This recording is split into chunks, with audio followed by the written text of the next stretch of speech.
नमस्कार, स्वागत है आप सभी का विकास लेक्चर में। दोस्तों, उम्मीद करता हूं आप लोग रोजाना की तरह ठीक होंगे, बेहतर होंगे। तो आज की वीडियो में हम बात करेंगे क्लॉटिंग ऑफ ब्लड, यानी कि जो खून जमता है वो किस तरह से जमता है। तो हमें इस छोटी सी वीडियो में सुपर फास्ट तरीके से समझना है कि ब्लड का जो क्लॉटिंग है वो क्या होता है, या फिर आप इसको कह सकते हो कि इसके अंदर क्या होता है। दोस्तों, आप सभी को पता है कि जब हमारा शरीर कहीं से कट जाता है तो वहां से जो है रक्त निकलने लगता है। और आपको मैं जानकारी दे दूं, आप बचपन से पढ़ते आ रहे होंगे कि विटामिन के इस कार्य के लिए बहुत ज़्यादा क्या होता है, फायदेमंद होता है विटामिन के। लेकिन जितना आप समझते हो विटामिन के उतनी बात नहीं होती है। इससे ज़्यादा भी हमें जानना जरूरी है कि किस तरह से होता होगा।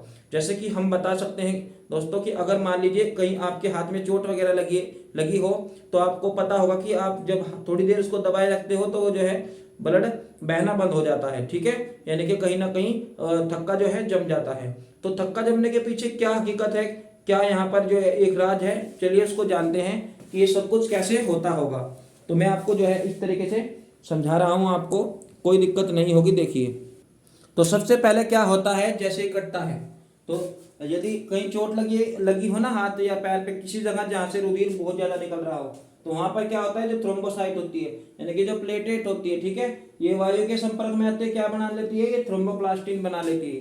देखो, जो मैंने आपको यहाँ पर ये छोटा सा बताया है, इसी के माध्यम से आपको ये पूरा कॉन्सेप्ट क्लियर हो जाएगा। बस आप मेरी बात सुनिए कि किस तरीके से ये मैंने लिखा है और किस तरीके से हमें ये समझना है। जैसे आप रासायनिक अभिक्रिया पढ़ते हो ना, ठीक वैसे ही आपको ये समझना है। तो जो थ्रोम्बोसाइट होता है वायु के मतलब जैसे ही कटेगा तो कटा हुआ जो है वो हवा के संपर्क में आएगा। तो जैसे ही वो हवा के संपर्क में आएगा तो यहाँ पर निर्माण होता है किसका, थ्रोम्बोप्लास्टिन का। और ये दोस्तों तुरंत हो जाता है, इसमें बिल्कुल भी टाइम नहीं लगता। थ्रोम्बोप्लास्टिन, अब ये थ्रोम्बोप्लास्टिन क्या करता है, यहाँ आ जाइएगा। ये थ्रोम्बोप्लास्टिन जो हमारी रक्त के अंदर कैल्शियम होता है, ये प्रोथ्रोम्बिन के साथ और कैल्शियम के साथ और थ्रोम्बोप्लास्टिन के साथ मिलकर क्या बना लेता है, ये थ्रोम्बिन बना लेता है। ठीक है, इतना समझ में आया। पहले क्या हुआ, थ्रोम्बोसाइट और हवा, यानी कि जब कटेगा तो हवा तो अपने आप ही संपर्क में आ जाएगी, तो थ्रोम्बोप्लास्टिन यहाँ पर बनेगा। थ्रोम्बोप्लास्टिन, कैल्शियम और प्रोथ्रोम्बिन ये आपस में मिलकर क्या बना लेते हैं, थ्रोम्बिन बना लेते हैं। इसके बाद जो थ्रोम्बिन है वो फाइब्रिनोजन नाम का एक प्रोटीन है, उसके साथ किया करके फाइब्रिन बना लेता है। एक जाली होती है, ठीक है। ये फाइब्रिन क्या होती है, एक तरह की जाली होती है। जैसे आपने देखा होगा ना, जो फाइबर होता है एक तरीके से जालदार होता है, तो ये भी एक तरह के फाइब्रिन जो है एक जाली के समान होता है और ये जो है जाल बना लेता है। ठीक है, इसके बाद ये जो रुधिराणु होते हैं हमारे आरबीसी वगैरह, आप जानते होंगे आरबीसी डब्ल्यूबीसी वगैरह जो होते हैं, ये क्या होते हैं, हमारे रुधिराणु होते हैं। यानी कि रुधिर के अंदर जो अणु होते हैं उसी को हम रुधिराणु कहते हैं। तो ये क्या करते हैं, इसके बाद जाली क्या करती है, जो खून होता है उसको शरीर के बाहर जाने से रोक देती है और रुधिराणु जो है उसमें आकर फंस जाते हैं जाली के अंदर। जो आपने देखा होगा इसका डायग्राम होता है ना, थोड़े थोड़े जो गोल गोल टाइप के होते हैं, तो इस तरीके से जो है थक्का बन जाता है, यानी कि खून बहना बंद हो जाता है। मैं आपको एक मैजिक बता रहा हूँ, यदि हमारी बॉडी के अंदर विटामिन के नहीं होगा तो कौन सा रोग हो जाएगा, हेमरेज रोग हो जाएगा, ध्यान रखिएगा।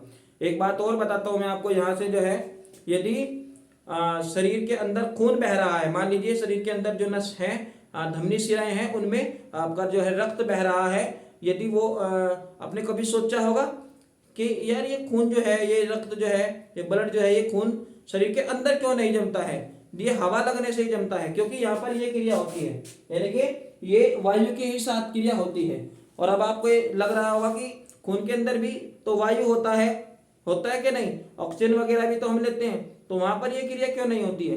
दरअसल वहां पे एक हिपेरिन होता है, ठीक है। अब ये हिपेरिन क्या काम करता है, यदि हिपेरिन ना हो तो खून अंदर ही जम जाएगा। देखिए प्रकृति का करिश्मा, क्या मजेदार चीज बनाई है, ठीक है। हिपेरिन, जो खून के अंदर हिपेरिन होता है, हिपेरिन एक तरह की प्रोटीन है, जो हिपेरिन होता है वो खून को अंदर जमने से रोकता है। एक तरीके से आप कह सकते हो एंटी क्लोटिंग का काम करता है हिपेरिन। पर आप ये सोच रहे होंगे कि क्या ये हिपेरिन जब जो है कटता है तो क्या ये हिपेरिन तब काम नहीं करता है, तो दरअसल काम तो करता है। जैसे कि गुंडों के एरिया होते हैं ना, कि ये मेरा इलाका है, वो उसका इलाका है, तो इसी तरीके से जो हिपेरिन है यदि बाहर से कट जाता है तो हिपेरिन का जो इलाका है बेचारे का वो खत्म हो जाता है। हिपेरिन केवल शरीर के अंदर ही काम कर सकता है, ठीक है।